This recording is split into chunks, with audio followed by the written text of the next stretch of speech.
And welcome to the Glacially Musical Podcast. It is beer, metal, and swearing. Of course, I am Nick Cameron, joined by my good friend, Keefy Chugga Chugga Choo Choo, the man who's always running on time with his pocket watch. Who's not? How we doing today? Choo choo. Come on and ride it. Come on and Oh, ride. I was. Is that Quad City DJs? I wasn't doing that, but I was just. I know. What? That's Once upon a time there was an engineer, and Choo Choo Charlie was his name. We hear he had an engine, and he sure had fun. He used good and plenty candy to make his train run. Do you not know that classic candy advertisement? no. But if we're doing the What? Quad City DJs, I'm going to mention the Rock Island line. The Rock Island line is a mighty good road. The Rock Island line is a mighty good road. It's a mighty good road to ride. All right. We're just singing fools today on the Glacially Musical Podcast. Nick, how the hell are you?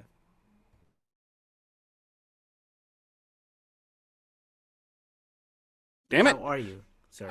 I forgot to hit the button. That's how I am. I forgot to hit the button. Thank you for joining us this week. If you are here for the meat of the episode, which is a quadruple cheeseburger, take that how you will, of Black Sabbath records, we are doing the Anno Domini box set. Do not expect us to go through our usual track by track on it because we want to get this done in a day, not five. And so here's how we do this. We have a greeting, a beer check, vinyl check, shirt check. Although I'm shirt checking early. I'm going to beer, shirt, vinyl, news because I got things going on. Um, and then meat of the day. The glacially musical beer of the week is the Pizzaria Italian Pilsner by Four Hands Brewing, sold exclusively at Schnucks Markets, I think. Did we go to Schnucks? I don't remember. Yeah. Schnucks is the one there's one Schnucks by my house on the hill. And finger fudge pour into the hockey puck pint glass. Hey, that is beautifully unique pint glass. No beer check for me today, but I am drinking a Waterloo Grape, my second favorite seltzer flavor and brand. Straight raw dog from the cup, no glass. Cheers. Cheers, finger fudgers. Oh, that's actually pretty damn good. Alrighty, shirt check. Apparently, Keefy is never going to join the tracksuit shirt check chaser, no matter how many chasers we do. He's just not doing it. So I'm taking this damn thing off because it's hot, because it is 95 degrees in St. Louis. So we go from the mafia themed track jacket to the Joe Pesci Funny How t-shirt. So I just rewatched The Irishman because I That joke, love. that was a two-level joke, by It the was a way. two-level joke. It was great, and I maybe even like a multiple. From I have some Adidas gear somewhere. For many years, I only wore shell toe Adidas sneakers. They were the only thing that came in a wide that was like a sporty sneaker, so I wore it. I wasn't really athletic; it was more for show. When I played in my bands, I had camouflage leather, black, and camo Adidas. All day I dream about sex, but I had those for a long time. Could Thanks, not fit it Sebastian. now. Thank you. Could not fit it now, but that is a very cool shirt. I just watched again The Irishman. Pesci was retired for over 25 years and came out of retirement to do one more Scorsese De Niro joint. Um, I actually watched Goodfellas, well, most of it yesterday. I got up to Spider's Murder, and I haven't watched Goodfellas in so long. It's on Tubi for free if anybody's interested.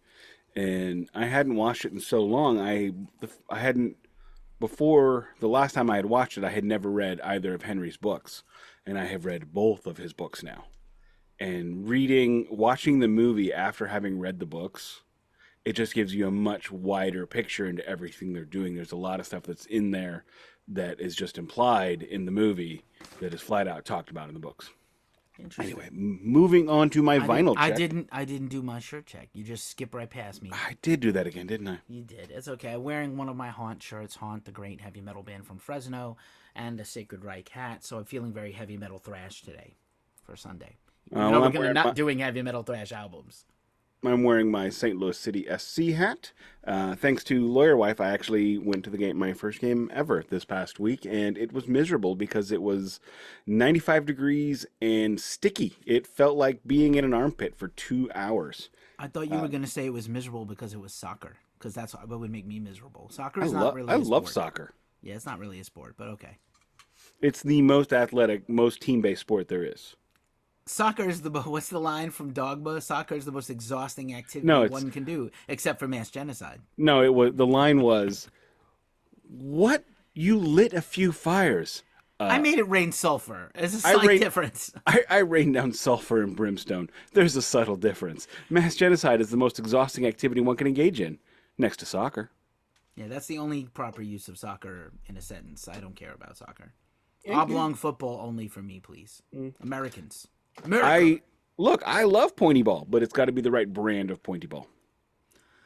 Continue with your vinyl check, sir. Final check. Let me just get this out of the way. I did not check it when it was appropriate because we were doing an episode on it that day. Queen Flash Gordon on vinyl. Got it off Discogs. For the record, you can always check the vinyl of the thing we're doing. It didn't seem right. It didn't seem right. Look at that terrible back photo, like terrible still. Wow, who picked that still from the movie? It's like a fisheye photo. It's terrible. It is terrible. It's awful. Next, I got that for like $10, I think. Oh, I was about to ask. Thank you. Next, another. This is an $8 item. So the kiddo and I, we have the competition of have it on vinyl when we're listening to the radio. And George Thorogood's Bad to the Bone comes on. And I go, have it on vinyl. Kid goes, no, you don't. I'm like, yeah, I know. She's like, no, you don't. But I went into the store that we were going to at that moment, and they did. So now I have it on vinyl. I think that counts. I thought that counted retroactively. The kid disagreed. How much was that one? $8. I had that on cassette originally, and then later on CD. I've yet to have it on vinyl. Great album. My favorite song on that record, I know everybody knows Bad to the Bone. I love As the Years Go Passing By. Incredible song and solo. I don't think I have listened to it yet. No, I had to have listened. No, I haven't listened to the album. Never mind.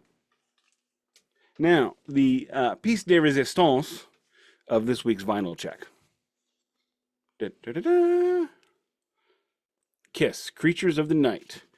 Original Japanese pressing. I was about to say, why do you have this when I know you have it already? This, if you look, it's got a different label. It's got Kiss and the Elder costumes on the label. No Ubi strip? No Obi. The reason why I have this one, I have the remix version that they re-released in 1985, which nobody knows why they did what they did. They remixed all the awesome out of the record, and they took Kiss's best cover, the best cover of all 20 of their albums, even though at that point in time they weren't nearly at 20 yet, and they made it the worst. It was the last makeup album. They took off the makeup and added Bruce Kulick, and they were dressed up in Animalized clothes. So it makes no sense. And then once that happened, the original mix of the album was taken out of print until 1997, when Kiss remastered and re-released all of their albums. Fair enough. What's this pile of books behind you? Do we need a book check also? No, just buy the books. All right. I do have my... just in case you're wondering, I got The Hobbit. Look Me in the Eye, John Elder Robison. Hey, I do things that aren't involved that, just leave me alone. And the Italian Nonna Cookbook. Fascinating, Captain. The lady that wrote it sold it to me on the hill. She totally snaked me. She's like, here, try this food that I'm cooking. Okay. Is it good? I hope it's good. Oh, my God, it's amazing. You should buy my book. Here. All right. Okay. Damn it. She got me. Roped in. She got me. Roped in. No vinyl check for me today because I have a thing that we're doing an episode on that I just got. So you can do these out of order. I know, but I don't have one handy, so none for me. Next week, this week's regular episode. Are we running this immediately? We're running this immediately, right? No, this is going to go out on a regular time because I have a concert on Wednesday. Oh, all right then. Well, then, no, this will go out next week. All right. Or you're listening to this at the right time as usual. Okay, naturally. naturally. All right. News check. Let's talk about your news. You have better news than I do. I went to the Def Leppard Journey concert last night. I'm going to keep this fairly short, and I'm going to give you and the listeners an Am I the Asshole situation from last night. So, last night we saw the first night of the tour, Def Leppard and Journey Stadium Summer Stadium Tour 2024. I did not think it was going to be as well attended as it was. There were probably about 30,000 people there, maybe 30, 32, 33. Based on the way they were talking, it sounded like there were a lot of seats left, but could have had good walk up. I don't know, but looked pretty good. Then Cheap Trick, they had rotating Cheap Trick. Was gonna or rotating opening acts was gonna be Cheap Trick, Hart, and Steve Miller. Obviously, Hart with Ann Wilson's cancer diagnosis has dropped off the tour. So I don't know how they're doing it. I was hoping we might end up getting Steve Miller, but we did not. Because I mean, Cheap Trick in St. Louis, that's like every other week. It's they basically live here. The kid told us on the way out the door, "Oh yeah, I wanted to see Cheap Trick." I'm like, "What?" Okay, don't worry, you'll see him. Cheap Trick in St. Louis is not a big ask. They're from Rockford, for of all places. Then Journey comes out, and Journey is in this day and age what Journey is. They are a band that recreates and plays all the hits that they are known for that most of the people on the stage did not write or perform. And they do a great job of it. So if you want to hear Faithfully and Arms Wide Open and the song about San Francisco and the midnight train going anywhere and strangers waiting up and down the boulevard, they got you. And if you squint your eyes or don't look at the screens, you won't even notice that it's a young Filipino boy singing Steve Perry songs. He's not that young. He's Well, I not that mean, young. compared to Steve Perry, Arms Wide Open is Creed, by the way. I think you mean With Open Arms. Even a band that I loathe, I know all the titles. So. okay. Good I loathe times, though. both. I don't like either of those bands. So, Yeah. Good so times. okay, so fine. Open Arms. Welcome to you. Stop. Stop. Stop. Oh, Just please stop. San Francisco. I hate Anyway, it. so they put on the show that you would expect to put on. I believe they played a couple Arnel Pineda songs. Arnel has been in the band for quite some time now, about 20 years, I believe, and they have done 4 records with him. I was unaware that they had done 4 records with Arnel Pineda until yesterday. I don't know how many of the people in the audience were familiar with any of his records either. Seemed like low points in the show. But the real amazing thing about the show was during the Journey show, the lady next to me, this is where we get the Am I the Asshole? She whipped me with her ponytail no less than 10 times. She has been in my seat, touching me, bumping into me for Cheap Trick and now into Journey. And I ask her, I'll give you my direct quote. Hi, can we make a deal? I'll buy you a beer or whatever you want if you just stop touching me. I And think that's fairly reasonable. Did she not react well to this? No, no, she started crying. What? Oh, she must have been on Yes. drugs. And then her boyfriend goes, good work. You made her cry. Well, she's on drugs, first of all. And I'm like, That's okay, I don't like strangers touching me. same. It's a weird If time. I don't know you, don't touch me. Fair. I had a boomer touch me at Lion's Choice the other day. I don't need that. What's Lion's Choice? A supermarket? Lion's Choice is a local St. Louis roast beef chain, and it makes Oh. Arby's look like an idiot. Did we drive by it and you were telling me we should Yeah, go to probably. go to the chain, but not the one in your area? Yeah. Maybe. Next I time. don't know. Next time I go to St. Louis, roast beef, barbecue. 2 things I didn't get to do when I was in St. That's Louis. fair. I know And, places. and maybe I a know Cardinals places. game if possible. Cardinals games are easier to get into than you might think. Yeah, I'm sure. But especially now that they're terrible. Oh. And then the surprise of the night, however, was Def Leppard. Now, I have seen Def Leppard at least 4 other times. I think. I don't know. I've lost count how many times I've seen this band. I'm not a big fan. I like the first 3 records. The first 3 records are pretty darn unassailable. And then once Rick had his accident, the band, I don't know if it was because of the accident, but they changed. They just went to a poppier, they left Nawabum and went into hair metal. So whatever. They made their choice. It's fine. But every time I've seen them, they always had the tracks recorded, and I believe this time was the first time I saw them with no tracks. So it gave the show a greater personality and a much greater feeling of, oh my God, I'm seeing a rock show, rather than, oh my God, I'm listening to the record at home. So, Def Leppard, definitely star of the show. Amazing. I don't think you're an asshole, by the way. I don't like people touching me either. We definitely experienced some wild people at those Metallica shows, right? Like just Oh, wow. yeah. Not just Metallica fans having a good time, but like people being extra. And I think this is very fair. A friend of mine was like, "Oh, I used to love going to the movies every week, and now I hate going to the movies because people don't know how to act at the movies. I saw 2 movies this weekend, and people don't know how to act. They just forgot how to be in a movie and be in public." Now, I'm not going to say that I don't have my phone open sometimes in the dark on low, and I might just check and see if I'm conversating with somebody or whatever. How long is this movie? When am I going to get to pee? 50-year-old guy thoughts. 51-year-old guy thoughts. Almost 52. But people don't know how to act anymore. And sometimes you got to check them. Because if you don't, they're going to be line steppers. They're going to habitually step over the line.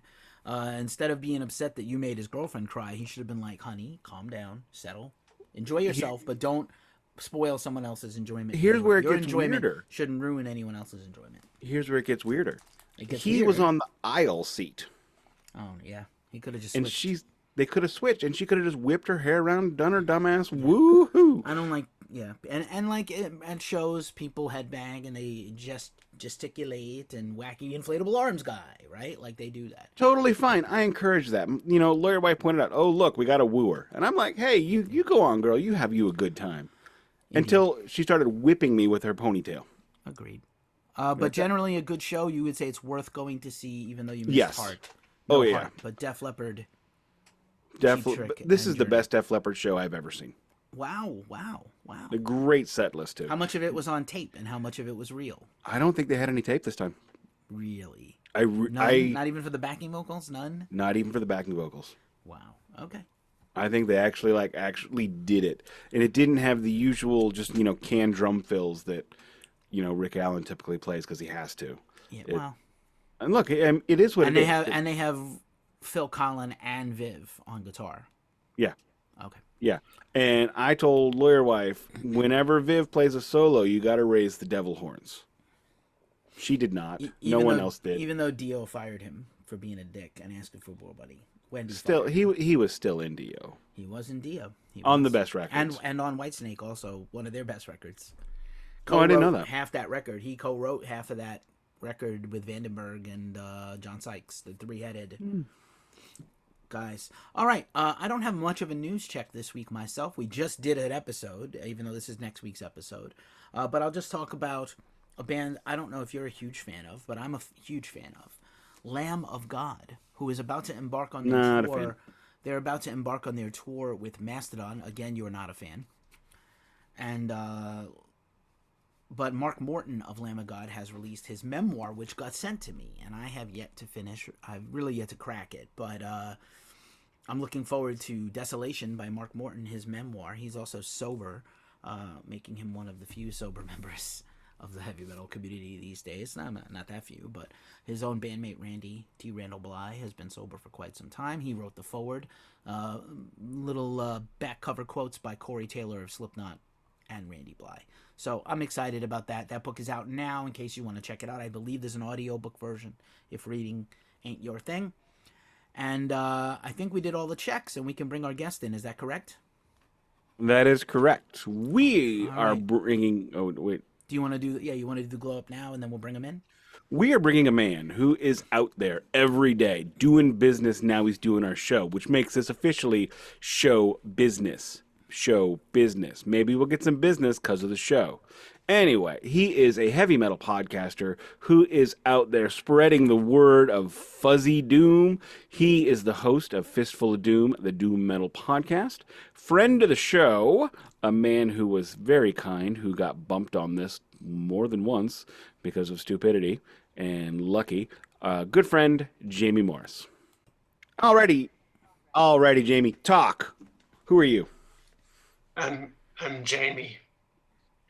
Hi, I'm Jamie from the Fistful of Doom show. I guess one thing probably don't talk about enough is that I am a contributor over at the Ripple Effect blog where I mostly do interviews. That's what I'd like to do, written interviews where I can ask the hard-hitting questions like, what's the longest time you've gone without bathing or showering? Or doobies or boobies if you had to choose. You know, the That's an easy choice. I powerful mean, really, for me, questions. it's you take the one that's got the little cylinder that you suck on. Wow. Okay. Yeah. This went off the rails extremely quickly. Amtrak, Jamie. Amtrak. Jamie, what's your Yeah. beer, buddy? Yeah. Oh, yes, my beer. I have got the St. Arnold all in on the hops, double down. Oh, It's blurred we will not be able out. to see. We will It's not be able to see the can It's unless you. it's it's probably got a pot. It's got a pot leaf on it on The MTV. the can is on witness protection program. Unlike it's a Jamie. double IPA. It Okay. is Cool. from St. Arnold's, which There is we in go. Houston, Texas. Is It that is where are amazing. you out of, Jamie? I'm I've I'm never known. actually an hour north of Dallas. Okay. I think Jamie's glass is also ribbed for her pleasure. I'm not sure. Um, we're way I off almost spit track. up there. Yeah, we're way off track right now. Absolutely is ripped. I became aware of Jamie on the old Twitter and now X, but Jamie is a wonderful podcaster. I have been a fan of your stuff with Ripple Effect. We love Ripple music, right? And Ripple everything and Rib for Her Pleasure and all these things. But we love the Doom. We love stoner metal. We love psychedelic rock. We love all these things that you are concerned with. And I don't often give a glow up to enough of our peers, but we should do more of if we can.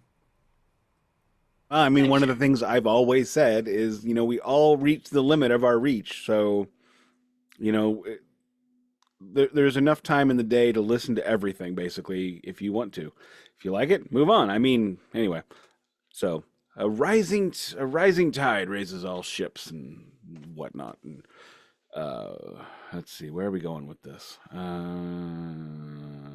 We've been Yeah, talking about this box set, right? So we have Jamie on today. We're gonna talk about the Black Sabbath Anno Domini or Domini box set, 1989 to 1995 or except 1987.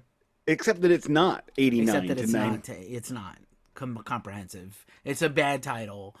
But we've been waiting for this. We've been talking about this for years. I've been part of this podcast for almost 2 years, right? Year and a half, and we've been Yeah, talking something about like this that.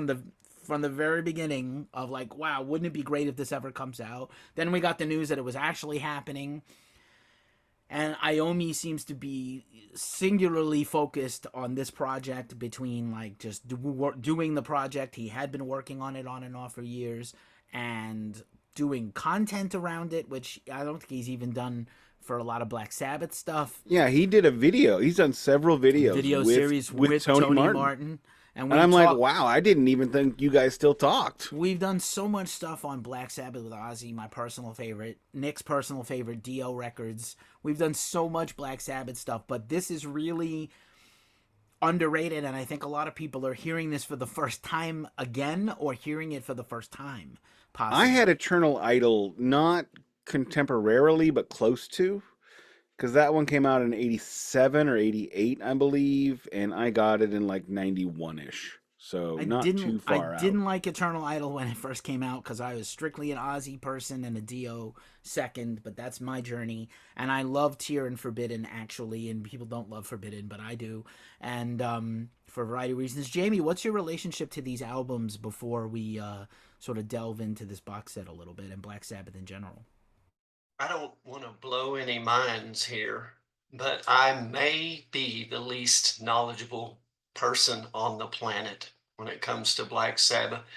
Prior to listening to the ones for this show, I had listened to exactly two Sabbath albums, one Ozzy and one Dio.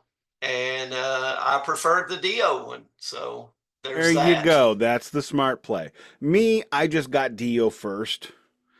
The first Black Sabbath that I was introduced to was Iron Man when the Road Warriors came into the ring in 1985 on WTBS, the Superstation, World Championship Wrestling, which was a show named World Championship Wrestling, which was not World Championship Wrestling, which was also later in the exact same time slot on WTBS. That's where they got them. Wrestling. It's wrestling. Sir, I'm in the North. It is wrestling. This strangely sounds like Game of Thrones. You're not the North. We're the North. Like, dude, you're not really. You're north of Jamey. You're not in the North in St. Louis. Come on. Clearly. What divides the North and the South, sir? The Mason-Dixon line. What am I? Am I north or south of that? I mean, I don't know. Very far north of that. Like, really far. I guess. I'm like a whole England away from it. All right. That is my new This unit. right here is why I'm thrilled to be on this show. I've been cackling with the mic muted, of course, this whole time. Wrestling. My new unit of measurement is a whole England. A whole England. That's actually Yes, pretty good. I haven't faithfully. I know that wrestling's like the biggest thing again right now. I haven't really paid attention to it in like 10 plus years, but what my friends are very passionate about it. I actually hate wrestling now. I liked it back when they lied to me. When this is real, we genuinely hate each other. We're getting hurt and injured and we're fighting. Now they're like, they broke kayfabe, man. I mean, the idea of Kevin Von Erich breaking kayfabe is just unconscionable. Even getting him to talk about it now, he almost won't do it. I don't know about you. I cried so much watching the Iron Claw. I was really broken. I still have not seen the Iron Claw, but I know the story. I watched the Dark Side of the Ring episode with Kevin Von Erich, and I had already kind of known the stories at that point. But hearing him talk about him finding Carrie in the field, it's like Jesus Christ. Yeah, brutal. But yeah, okay. Alrighty. Well, you know what? Now that we've brought it down a bit, now we've slowed it down a notch. Go ahead, Nick, if you want to. Jamie, we take like AA heavy metal will take you at any time. So like everybody's got a good opinion. You might have an interesting perspective because you were not such a diehard Sabbathy person, and I appreciate that your breadth of experience covers other things, and I love again the lens that you shine on the underground is super important. So maybe you will have a different perspective than fanboy Nick and fanboy Keith. You probably will. I am not a fanboy, sir. No, you are for Dio. I am for Dio. I'm not, but it's okay. Just because he's super short? I mean, no, it's not a height. It's not a height thing.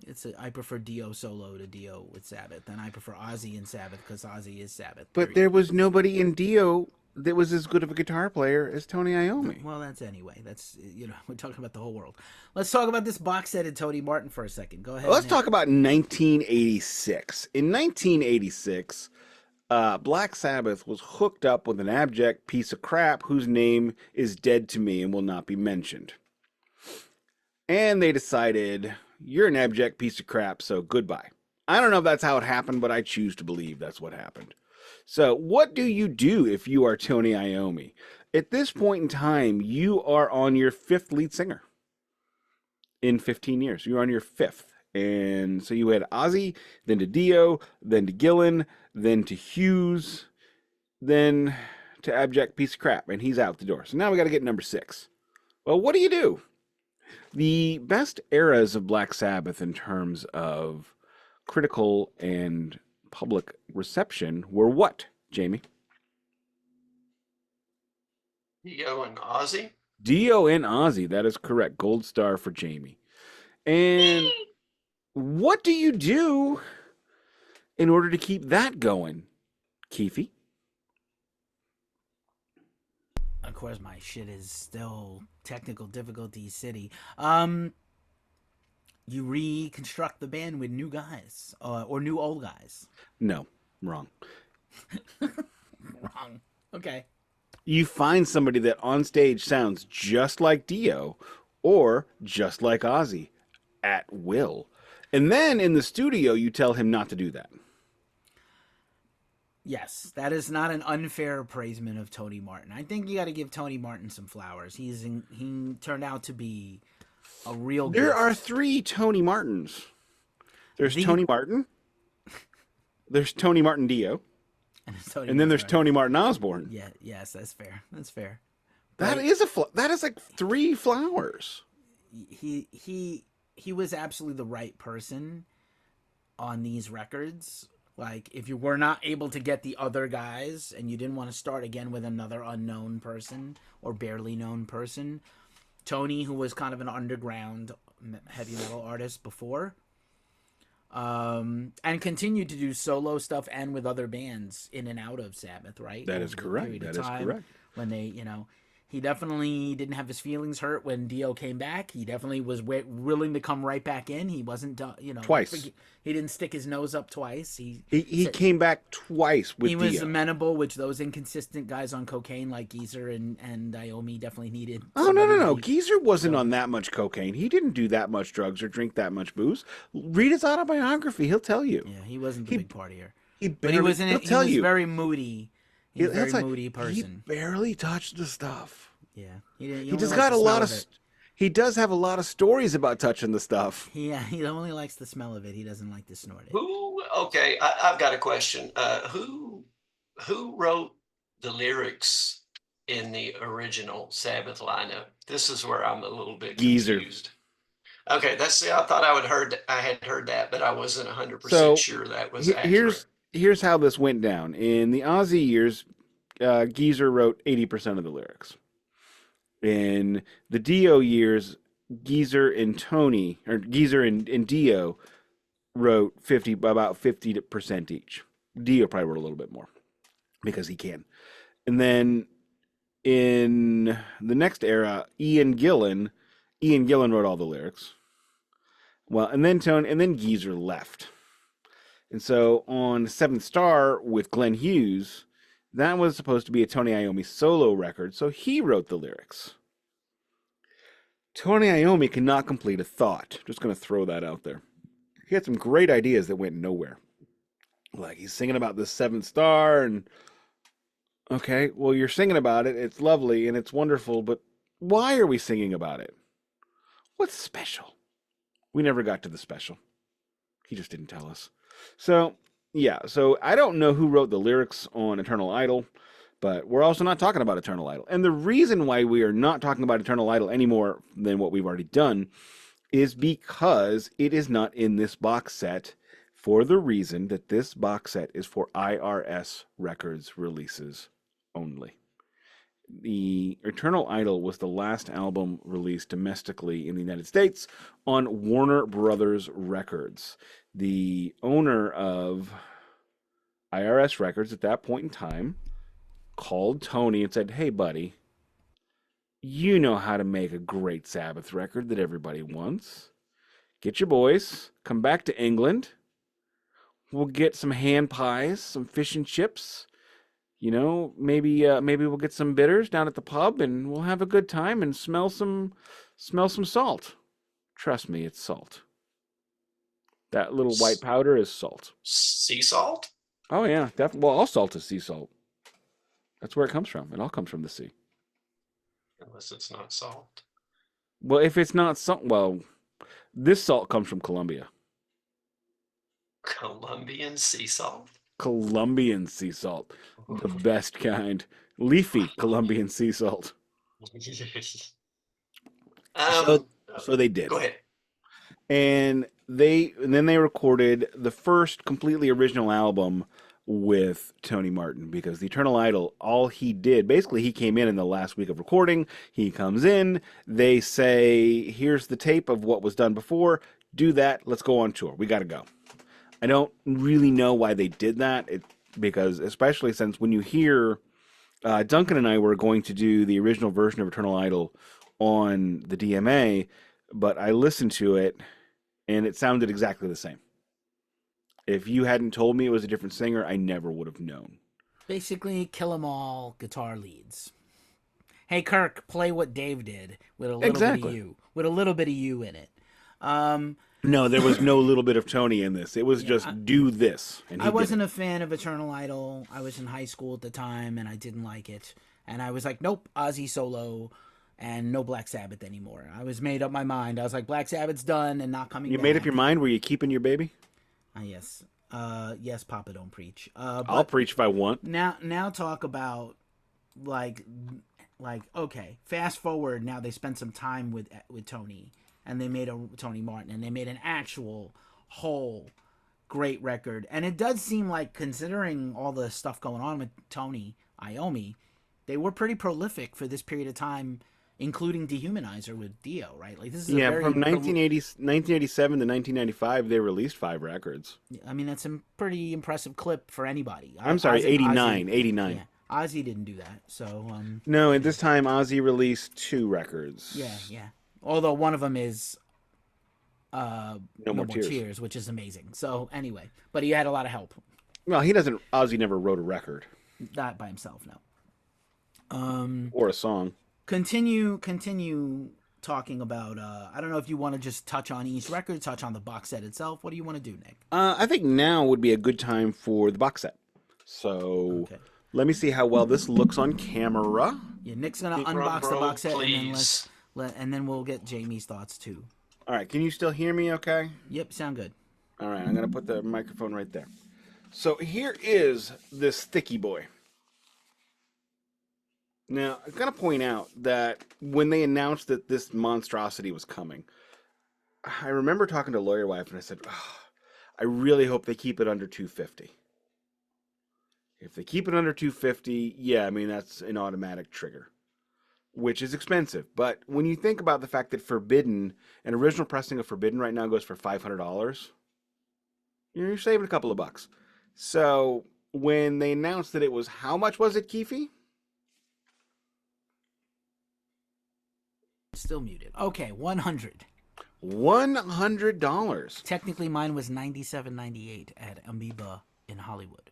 Oh, Amoeba, San Francisco. I forget exactly what mine was. They charged me tax and shipping, and then Rhino customer service was stupid, and they gave me the shipping. Then they gave me a 10% discount. So yeah, you had a story about that, right? Like basically, I saw people on the internet posting photos of their box set. So, and it's like, okay, I just sent them an email saying, hey, I see people are getting these. Just, when's mine going to ship?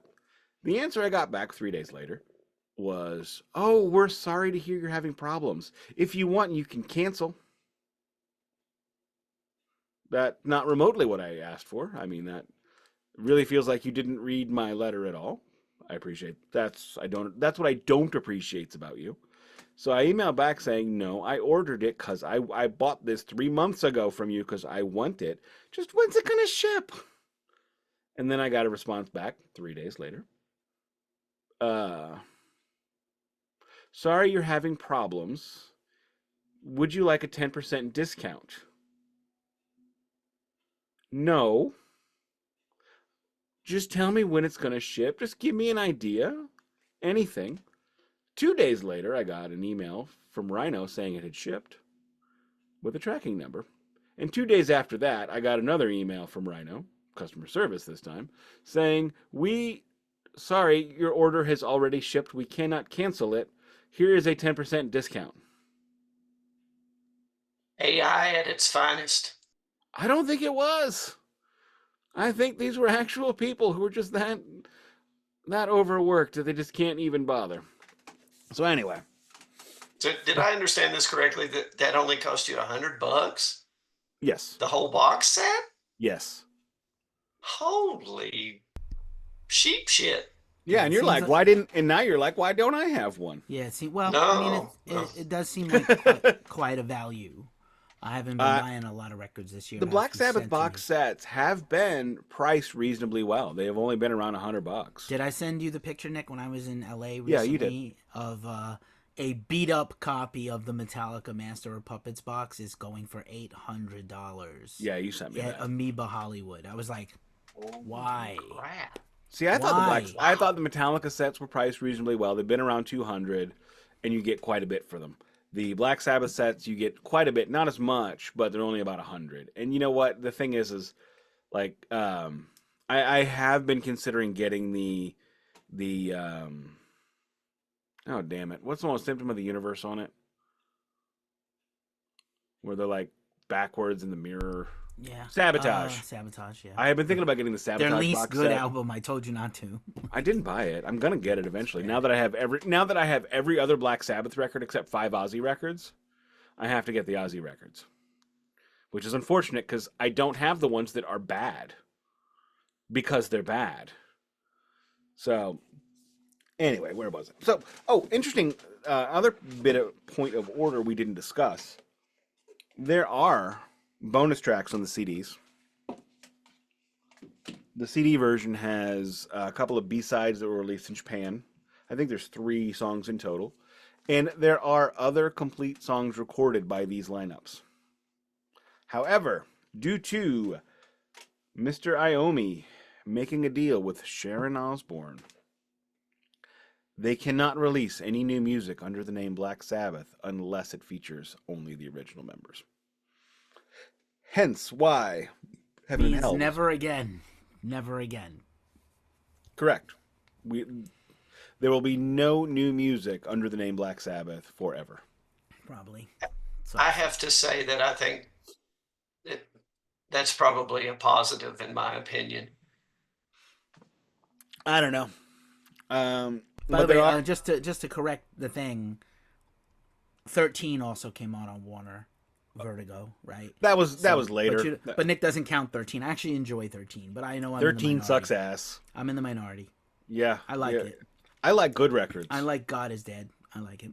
I like God is Dead the first time when I heard it, when it was by fucking Nietzsche. Yeah, sure. Okay. And I liked it the second time I heard it, when it was the Kids in the Hall sketch about Nietzsche. Nick. This is what I love about you guys. Well, okay. Nick, unbox the thing, and then let's get Jamey's take on what he liked about Step it, and then 1. blah, blah, blah. Headless Cross. Now, I can remember back in the late 90s being told that I would really dig this record. It's all right. It did come in the mylar sleeve, so I did not have to use any inner sleeves. It is a wonderful pressing. All of these, for the record, we have not mentioned this at all. The vinyl pressings on this set are beyond reproach. They are some of the best. These are probably the best repressed vinyl records I've ever heard. That I should also mention, though, that my copy of Black Sabbath, self-titled, is a Rhino repress. And it's the kind of record that is so good you would play it for your friends that have never heard vinyl. So that was Headless Cross. Now, we move on to the next record with Senor Morton. Tear. And if you've ever thought to yourself, why doesn't Black Sabbath sing about Viking mythology? Now you have your answer. And again, same kind of thing, same all that business. Now we get to the piece de resistance. Because we have one of the legitimate best, and it's we have one of legitimately the best Black Sabbath covers. Like, because Black Sabbath, I don't think their covers are all that great most of the time. I second that.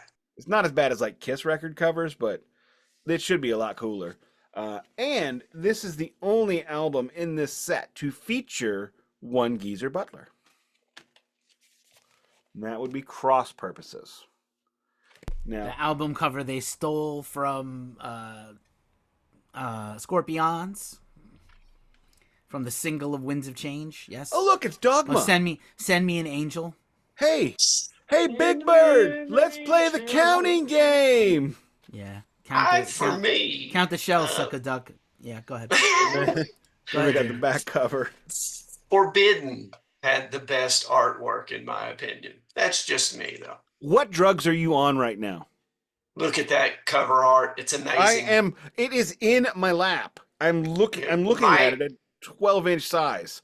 And I don't mean me, I mean the record. Whoa. My God, we are just 10-year-olds today. I blame Jamey. Kelly can be a guy's name too. Hey. Auto interspecies erotica fucko. Anyway, here is the bucko. No, he says fucko. Does he? Okay. He does. Here is the That is beautiful. What the hell is wrong with it? It is beautiful. It's got caricatures of the band being burned in effigy with Beautiful. Tony Martin wearing a pin of the Headless Cross. So What I the think this hell? is a Beautiful. reimagining of the original cover that was a gatefold, and the front cover was a prominent shirt with the sort of shrouded skeleton face with the death with a scythe. And then what you're seeing is they've reinterpolated the full gatefold into one frame for the new vinyl cover. It's got the backside too, and this looks like a really third-rate version of a Pushhead drawing. It's like they looked at all the Metallica shirts and went, "Give us that, but bad." Paul Sample he did the cover for that. He did quite a lot of things. Okay. Oh, hang on. Alrighty. Now we have this Mahuber, which came inside. It's kind of pointless, but whatever. That's mine. Now we get into. But that hype sticker that was on the plastic, did you get one? Probably. Did the box set come wrapped in a thing with a long purple hype sticker? Yeah. Because I like them. I have mine handy. I can show it to you. Just because I kept it, and I'm gonna clip it and put it into. Usually I keep those. Maybe I put it in here. No, I can't find it. Continue. Alrighty. Next we have a replication of a tour program, which has my favorite Black Sabbath logo, the one they should have used forever. On the back, it's got skulls, and then it's got picatures. And, that's the old boy, my favorite guitar of Tony's. And, whatever, it's got the business. I'm not going to go through everything on that. Ooh, still more. And More? the reason why Keefy makes me unbox this stuff. What am I pulling out, Keefy? The poster. The Nick poster. Nick has more room, and literally what you see in this frame of me is all the room I have in my whole room. Can you see? In this What whole can you studio. see? Holy shit, bro! That's pretty impressive. Yeah, it's way too big. That's what what she man said. cave? That's what she said. What man cave can support this poster? It's too big. If it were like the size that came in this, the ones that came in the CD set were smaller and would fit in one of these things. And if I had one of those, I'd have it up. And then now the records in the sleeves, they don't have any of the liner notes or anything like that. And that's because it comes with this monstrosity. This is a really, really thick book. It's it's thick like my microphone. Big freakness. I don't like that record. Thick with 2 C's. And this has all the lyrics and all that stuff. So if you're looking for books and posters and I have not read this. I already know the story. It's exhaustive, is what he's saying. Yeah, it is exhausting. Oh, exhaustive. Ugh. Exhaustipated. That's not a word, Jamey. Jamey, on this show we only use cromulent words. I saw it on Facebook, mister. That means it's a word. Okay? Interestingly enough, cromulent is now in Webster's dictionary as a cromulent word. Which is, it's from an episode of The Simpsons where on Jebediah Springfield, his quote was, "A noble spirit embiggens the smallest man." And so the two teachers are like smoking cigarettes in the back of the classroom watching this video. And one of them says to the other one, before I moved here from Shelbyville, I never heard the word embiggen before. And the other one looks back, I don't know why not. It's a perfectly cromulent word. Okay, fair enough. Hold on just a second. Have you seen all The Simpsons? No, I actually started watching them again because I decided I hate myself and I need to watch the really bad Simpsons episode. So I'm now at about season 22.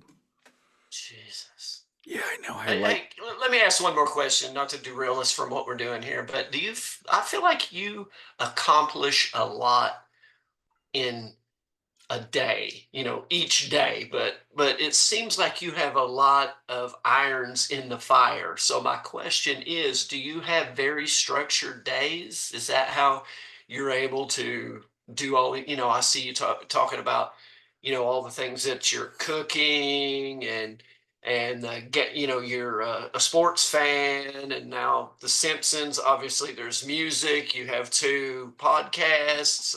You see where I'm going with Yeah, this. I am very structured. I I I absolutely hate getting off my structure. Like every day, I try to make a menu for the week, and so then that determines how many records I can listen to when I get home from work. Because I get home from work at 5:15 unless I go to the store. So if it's an easy dinner, two records. If it's an involved dinner, one record. If it's seriously involved, half a record. Does that mean that you're listening after you cook or while No, you cook? before. Oh, before. Okay. Because I come into the sitting room and I I have to have a clear delineation between work Nick and Nick Nick, and that's a beer. That's the curtain on the day. That's when everything that I was doing up to that moment is now gone. So yes, and then I we record at the same time on the podcast all the time. I do laundry the same day every week.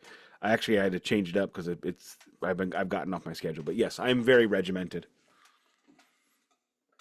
Nick, So Nick. I like that.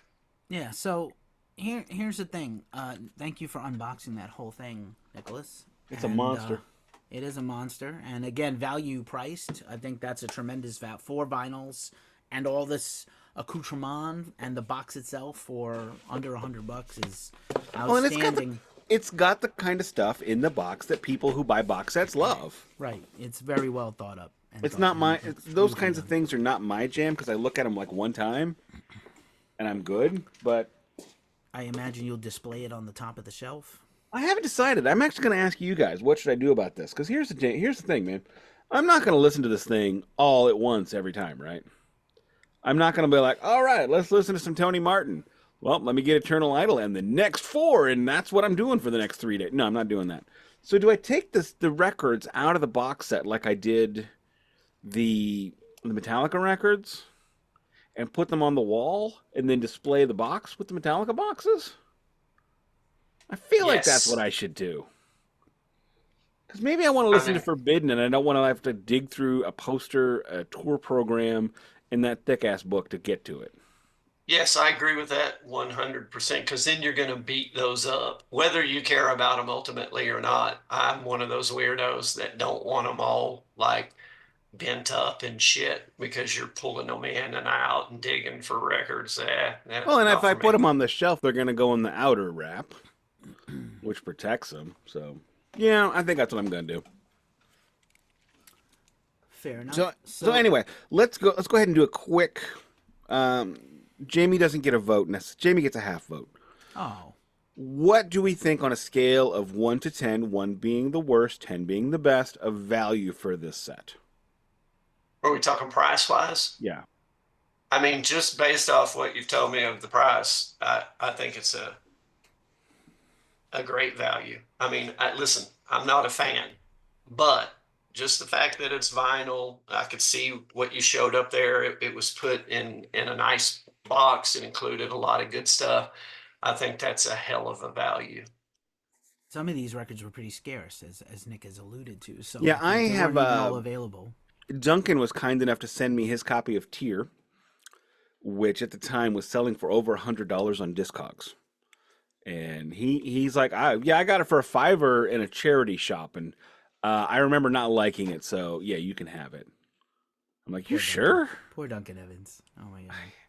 Yeah, I made him listen to Beastie Boys and He's gonna Suicidal get. Tendencies content He's today. well, that's good, but he's gonna get like a sainthood or something. Oh man, I have ruined him.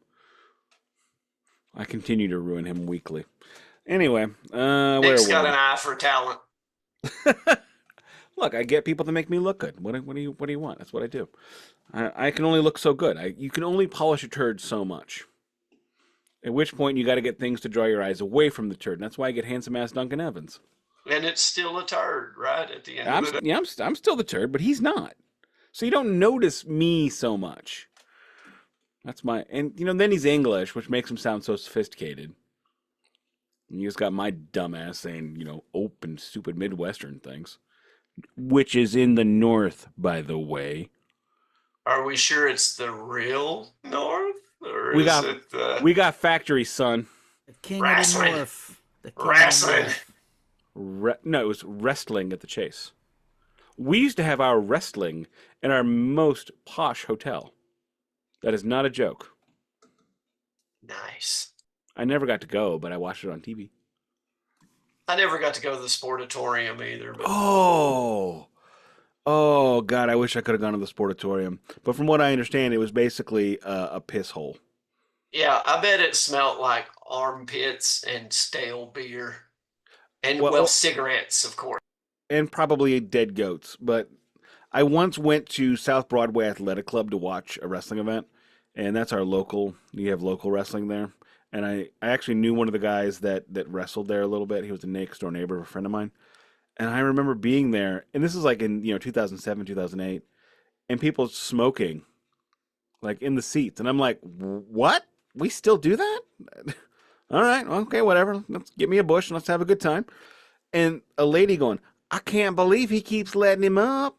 Jimmy's not counting right tonight. I don't know what's wrong with him. That was a 3 count.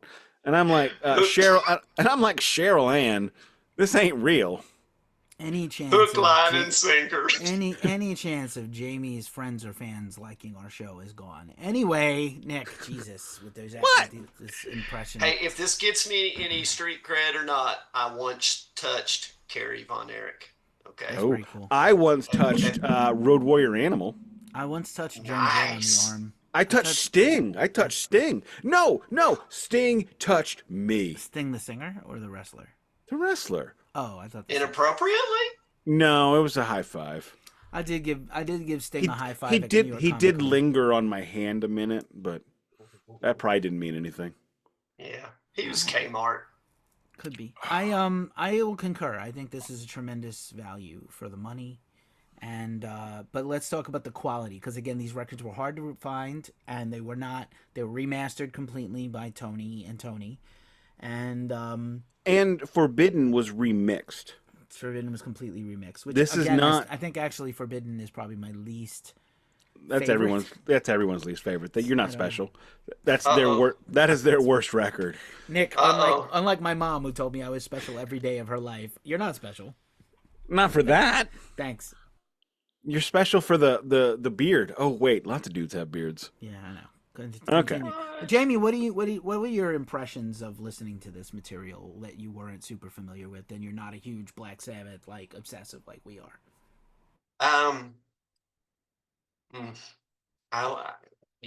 I wasn't thrilled, honestly. So I've listened a few times now, but they've kind of blurred together a little bit. But my initial impression It does blur, yeah. On Headless Cross, my thoughts were the production value is great, and you could say that on all of them, of course. But it sounded like something I would have heard on a movie like Iron Eagles or Bloodsport. That was my initial That's like our biggest. impression. That's our insult. Yeah, I mean, listen, I did not enjoy these at all. Not even Top Gun.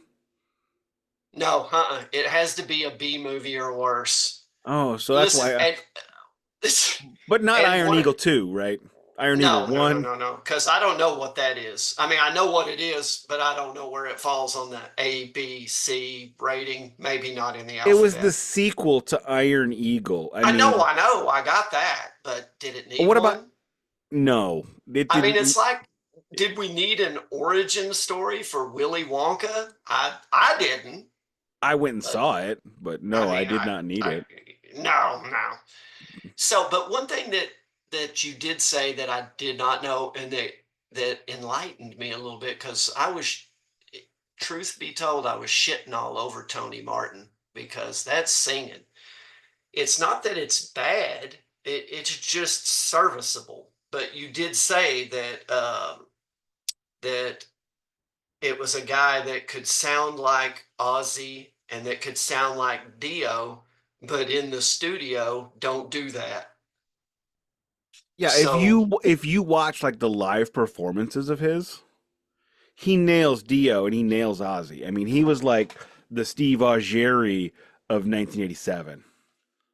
Note: Steve Augeri is the lead singer from Journey, who was hired to sound just like Steve Perry. So it was Steve Perry, Steve Augeri, or Steve Permy, as he was also known. He also was terrible live, but I saw him and I don't remember. yeah, I'm sorry. I will say that I'm Tony. sorry, I saw Journey 3 fucking times. Yeah, really. My most hated band is Journey. Anyway, I tolerated the review of this that people will hear. I will say that Tony Martin is actually like better than I remember. He's an absolutely professional singer. Like even if like maybe he doesn't stand out because he sounds so much like Dio on record, but he definitely is the appropriate guy, right? Like he's certainly appropriate. I think like probably half of each of these records is good, and there's definitely some throwaway tracks. Um, there's definitely like some great riffs on Headless Cross. I remember liking this a lot more than Eternal Idol at the time.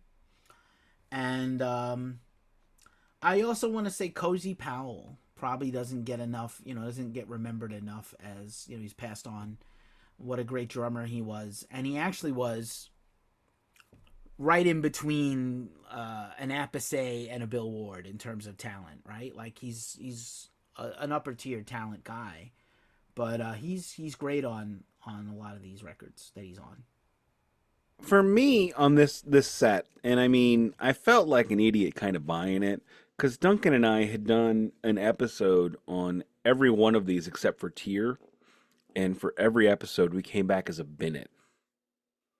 And I'm like, why am I giving them $100 for this? And here's the reason. Because I thought in 6 months, if I didn't, I would have wished I had.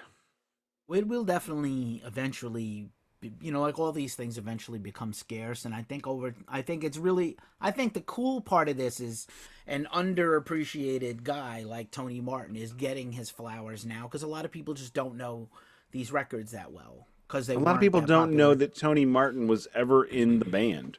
You Yeah, know, yeah. They a just know lot of Ozzy people and Dio. a lot of people don't even know Dio.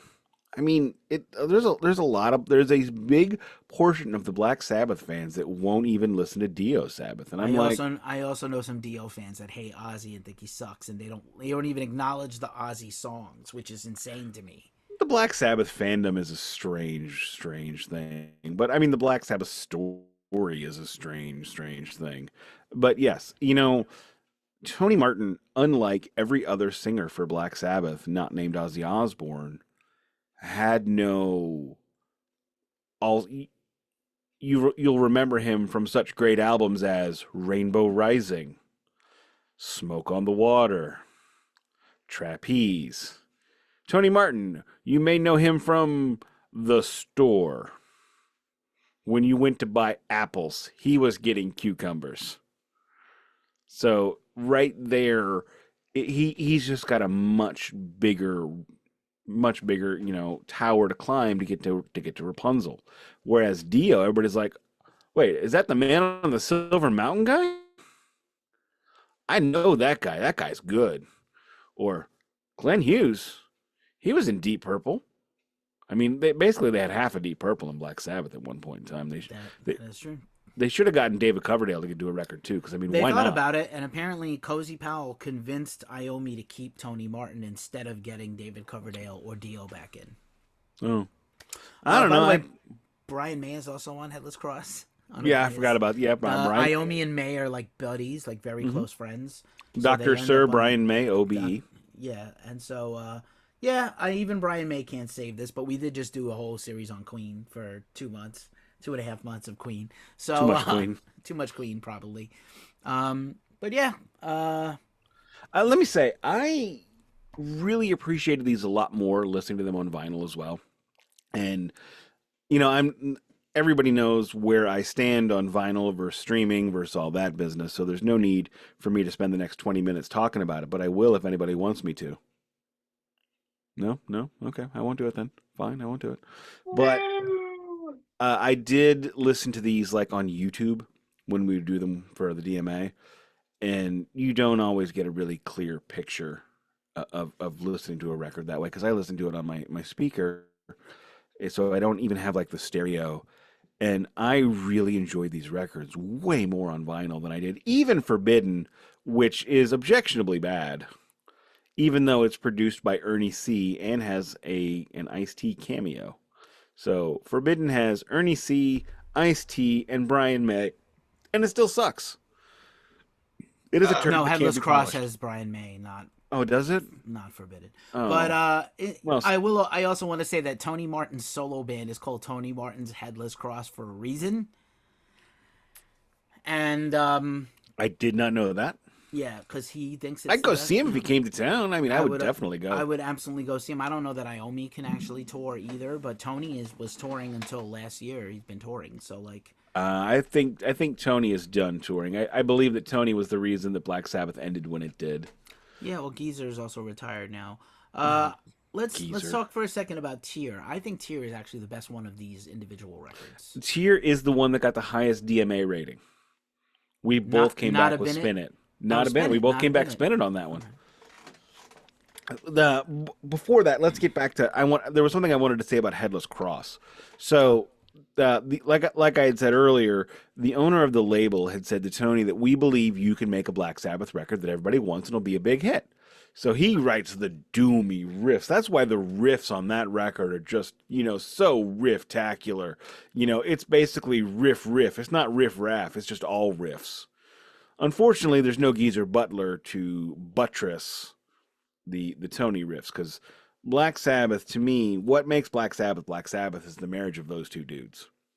It doesn't matter who the drummer is. It doesn't matter who the singer is. If you get those two dudes working together, you get the doom. You get you just get the alpha and the omega, the yin, the yang, and the doom. And then Tony Martin's like, oh, I got to write lyrics. Tony's writing Black Sabbath riffs. I'm going to write Black Sabbath lyrics. So he turns them in and they're like, what the hell? He's like, Black Sabbath. And they're like, have you listened to any of them? Yeah, Devils. Sometimes. All the time. No. All the time. No. I don't have any others. I don't have any other lyrics for this record. This is the best explanation of anything ever in this history of this podcast. And he's like, I don't have any other lyrics. Okay, I guess we're going to use them then. And then you have Headless Cross, which is the only legitimately satanic Black Sabbath record because Tony Martin didn't understand the assignment. How is that possible? Seriously. How could you be so fucking dumb? I mean, To not listen to the records of the band you're in? Yeah, you just called up to the major leagues, right? Yeah. He went on tour and he had like a week to learn the songs, by the way. Tony had to learn this their is whole not catalog. This is not week one. I don't know what set list they were doing in '87. I'm sure it had like the hits. It doesn't matter because he came in, he recorded a record, he went on tour, and then he had to write a record, and he came back with this. Yeah, that's fair. After spending a year on the road and in the studio with him. Yeah, my biggest complaint is lyrically. I mean, did you not have 20 minutes at home to call the record label and be like, would you mind sending me a copy of all them Black Sabbath records? Is that what he sounds like? Maybe, I don't know. I'm not there. He's got a little softer voice than that, but... All right, sir. Would I be possible to get a copy of the Black Sabbath records, of which that I was not a part of? Cheerio, Tony Morton speaking. So anyway, just to move it along a little. So then quicker, he comes back with Tear. Tear. And he's like, "Oh, you don't want Satan? I know what you need. I know what. Here is my treatise on the Norse pantheon." But not every song, and like, yeah, it's like half the songs. And Tony Iommi went, "What the fuck? You still don't get this? You're still. And the intro, I think, to both Headless Cross and the beginning of Anno Domini was the actual later years with Ozzy again, Black Sabbath like intro tape. Mhm. But yeah, it's weird. It's a weird album. Yes, lyrically speaking, these albums are garbage. Ouch. I think this is the best one of them though. This Okay. is the I best concur record that of all like riffs and lyrics. This is the best one. yeah, I enjoy this just the most. It's the one that I remember. There's definitely some clunkers. Sabbath Stones is probably my favorite non-Dio or Ozzy song besides Zero the I Hero. I I'll give actually you that. agree It's a with good that. one. Good one. Sabbath Stones is a good one. Feels But Good to Me was a single. It's a terrible song. Not a good song. there's a I lot. don't. There's a lot of sameness, you know, and There's a lot of sameness, vocally, not just song to song or side to side, but album to album. yes, Yeah. 100%. It's He is ugh, far more talented than what we get on these records, and I feel like he tucked it back on his ability vocally rather than going out and 'cause, he did it more Ozzy style where he's more in the background rather than the Dio style, where Dio is up front singing over everything, including singing the riffs. Because the singing of the singing of Heaven and Hell, or the singing of Heaven and Hell, and the singing of like War Pigs didn't happen until Dio. Dio did that, and then Ozzy took it. And so I'm we, not gonna fight you on this anymore. But like, no, that's wrong. But okay, we're not gonna fight about it today. I'm right. You're not right. start your engines. Yeah, this has been a historic battle we've had before. It's wasn't supposed to be a concept record. Only half the record is actually about Norse themes, and yeah, Which is way more Norse themed songs than they had for the previous 20 years. yes, also true. Tony Iommi was like, "What? Why are we doing this?" Yeah, let's see.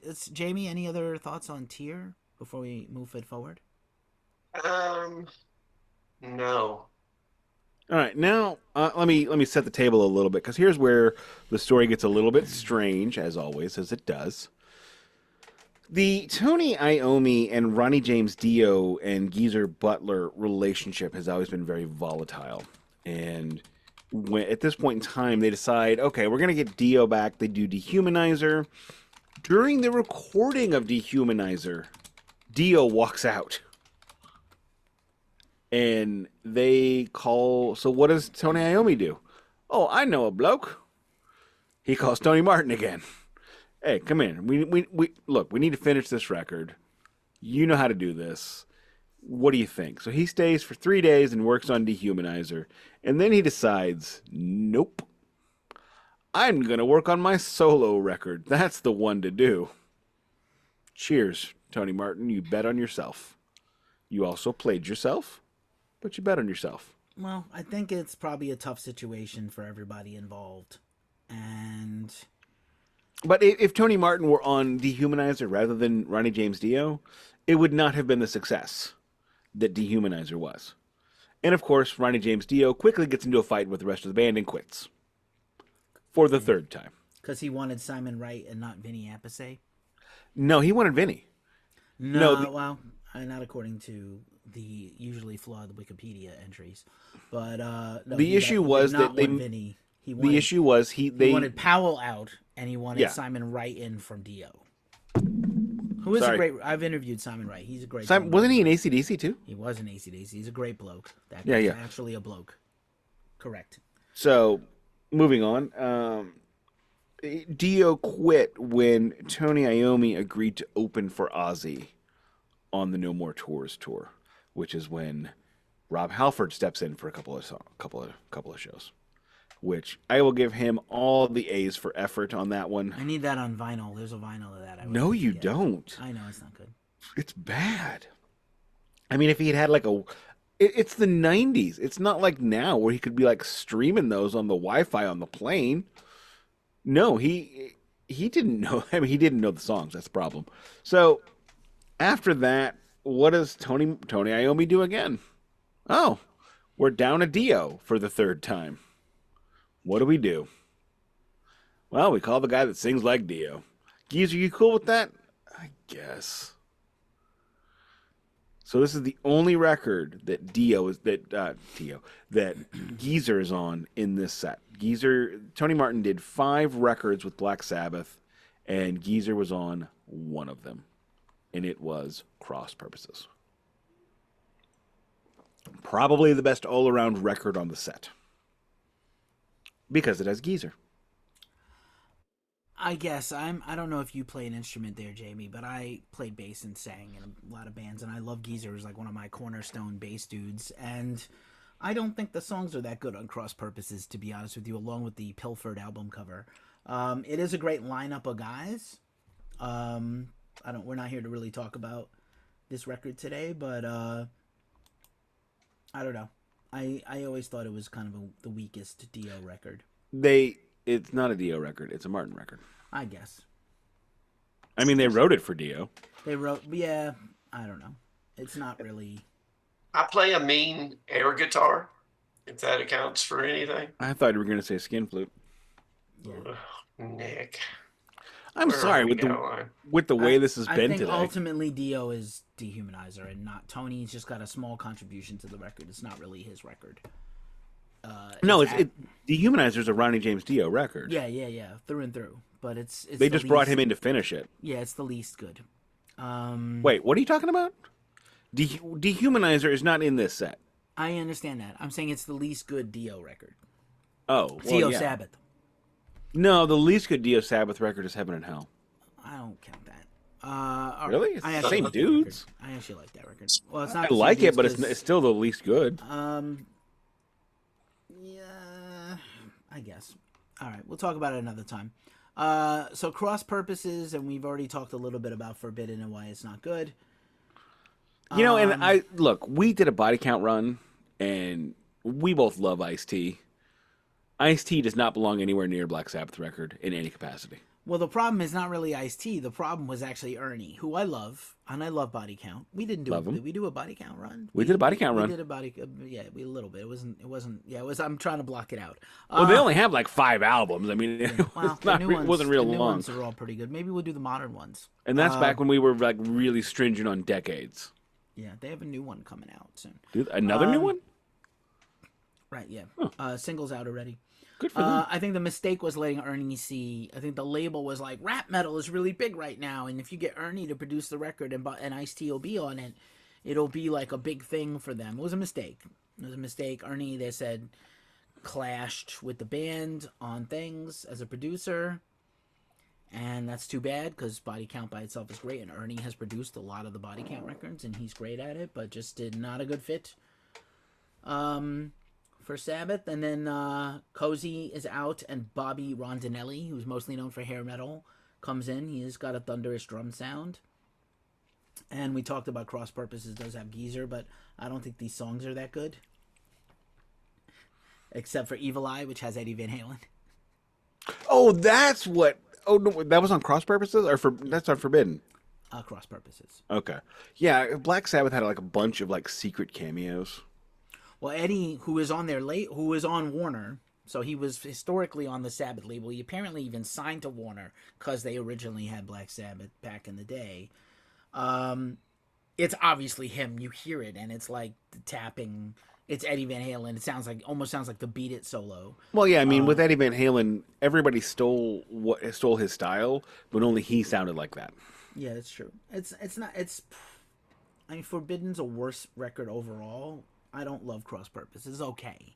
And it came out, like, we didn't do this at all for this episode, but for a record that came out in 94, it was going to get drowned out anyway by the high quality of metal and heavy metal and hard rock. In 94, we had Divine Intervention. Pantera. Was that Driven? Was that? No, Farband Driven was earlier, wasn't it? 94. 94? May 4th, 1994, I know for a fact. It was the number one fair enough. record in the world that week. I was thinking that, but I was thinking anyway. But yeah, so we had Slayer's last like big record, and I don't mean good. I mean it was just their last time having a big record because the world changed. And then Pantera, yeah. Oh, that's right, because the summer of '94, I was bombarded with Planet Caravan, and I really grew to hate that song because of it. Tragic. I was so tired of It's a it. great cover. It was a great cover, It's but one I of the didn't best need to guitar hear it 3 solos of times the an hour. decade. Yeah, I understand. It's not my fault or their fault. No, no, it's MTV's fault. That's not the point. I'm not here to assign blame. I'm here to say what happened. Cross purposes. Jamie, any thoughts? Uh, yeah. So if I had to choose a favorite track, it would be Virtual Death without the vocals and the lyrics. But no, for me, I'm getting a little bit ahead here. In my initial listen through, I thought Forbidden. If I had to pick one out of the four, I would have gone with Forbidden. After I came back and listened through again, I might have given Headless Cross a nudge up closer to the top. That's just me. You would wait. What? Are you saying Forbidden would have been one of your favorites? Yes. He re-listened to all this. In my initial, so I've listened to them now, like I'm forgetting, but maybe 2 or 3 times, all of the albums. But there was a few days in between because I was preparing for, Wednesday. And then, so anyway, initially, yes, Forbidden was at the top of the list. And I'm not changing that now, but I'm saying that after I went back through and listened, I would nudge up Headless Cross and say that I'd have to, listen to them back to back and, let them fight it out. But it was closer to the top. This is just me talking, but you should have bought the records on vinyl. You stop it. Nick, causing an affront to our guest, who's a treasure. Gosh, man, you are terrible. You don't see what he sends me every day. I don't. White gravy. That's all I'm saying. Yikes. Just for the record, you can get Anno Domini on Amazon Prime now for $90. It's gonna go down, and then it's gonna go way up when it becomes scarce. That is a deal. It's a deal, I'll be honest. I'm gonna keep an eye on this, and if it gets down to like 60, I'm gonna buy another one to sell it to a sucker later. Ouch. Sucker. We literally talked about getting shirts that say "No Flippers." I know. And what you said, you used the word earlier, rifftacular. I'm gonna definitely steal that, and we're gonna make maybe merch with that name on it. But anyway, I'm glad this thing exists. I don't know if we're in the wrap up mode here yet. We don't talk more about Forbidden. No, we've talked enough about Forbidden. I mean, are we talking all about Neil Murray? The thing about Forbidden, let me just say this, and I'm not going to say another damn thing about it probably for the rest of my life. You can judge a book by this cover. Oh. Am I wrong? Look at the I don't think it's the worst. I think the new cover is worse than the original. In my brain, I see a Temu.com version of Pushhead the Grim Reaper driving a hot rod in a caricature. You stop that now. Black Sabbath from Wish. Nicholas, looks like. I'm going to meet you at Center Ice, buddy. This is the best artwork. Best. It's the rest. Come on. One, I'm a goalie. I am a goalie. Tier. Look at that. That looks like AI generated artwork. I turtle. You turtle? I turtle. Is it? Wait. Okay. You have this almost went weird again. I'm trying to keep it on the tracks here. You're making hockey fight references, and I'm using hockey fight terms. I turtle. Okay, I got you. I'll turtle. You get to 5 minutes, and my team scores 3 goals. I like Tier because it has kind of like Valhalla and Celtic Norse. Wait, are we talking about the cover? The Tier cover? Yeah, just the artworks. Like none of them are what I would say classic. I'm sorry, the Forbidden artwork is just bad. Okay. Stop it. I don't think it's bad. I think the original Forbidden artwork is good. I don't like the new one. It's bad. All right. Nicholas. And Cross Purposes is great artwork, but they stole it. Like straight up from what? They straight up stole it. Go Google Scorpion, Send Me an Angel. It's the same image. They stole the image, and they knew they could get away with it. I have to say that It's uninspired. It looks like Holy anything that crap! It would is have the exact It's the same image. exact same come image out as at the Scorpions. same time It was frame. a hit single, Send Me an Angel, 3 years earlier. I'm not saying this doesn't happen. This happens all the time. Wait, wait, But wait. I take it back. It is not the same image. it's almost the same. It's definitely It's the angel with the fire.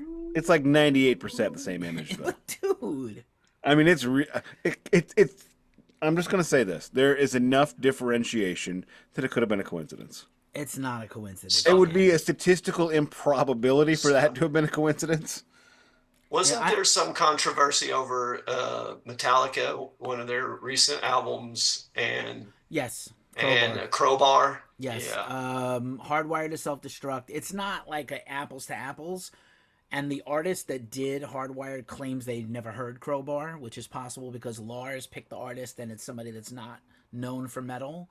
It's actually photographers, and they made like a photo creation from photos of the band that are the photo artworks of the Hardwired album. But like, it's been, and listen, like Crowbar didn't invent that idea either, but like it's so iconic for Crowbar.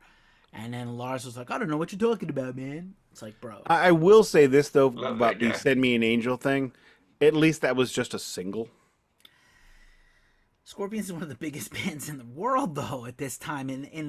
I mean, in '94. So "Send Me an Angel" is like 3 years earlier, 3 or 4 years 91, yeah. earlier. So "Winds of Change" is on that album. It's their biggest album. It was a huge single.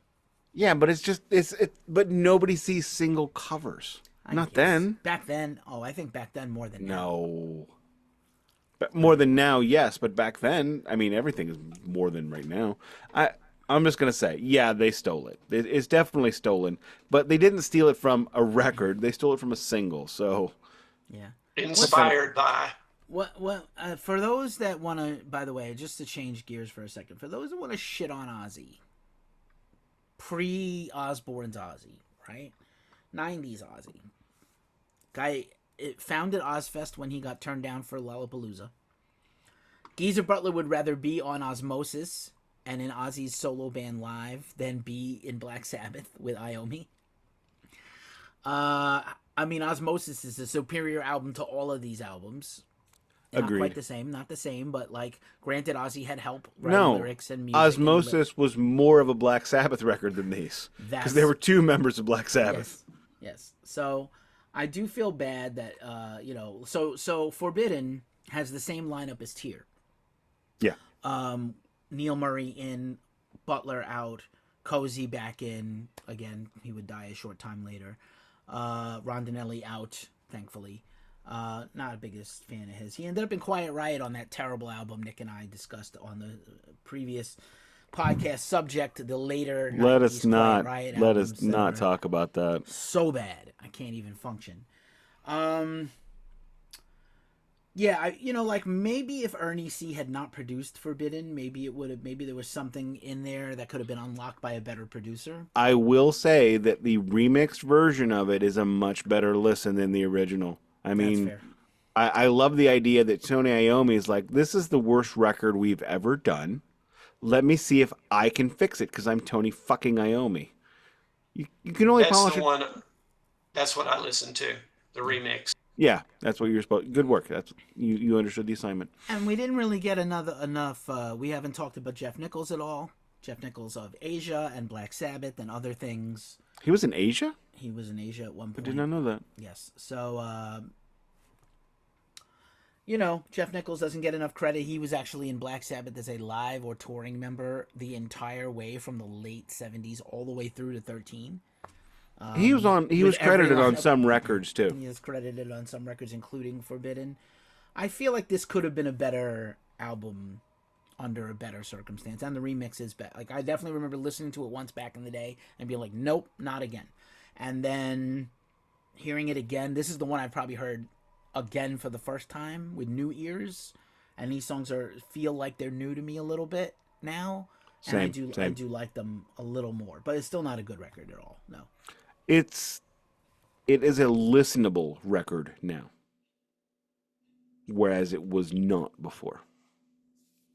So Is it fair to say that, and like I said, I knew very little about Black Sabbath prior to this, doing just like a little bit of homework, but it all just sounds like a clusterfuck with all the constantly rotating parts. And it just seems also silly to me that and I understand this is more record label than anything, but that you continue to use the name Black Sabbath.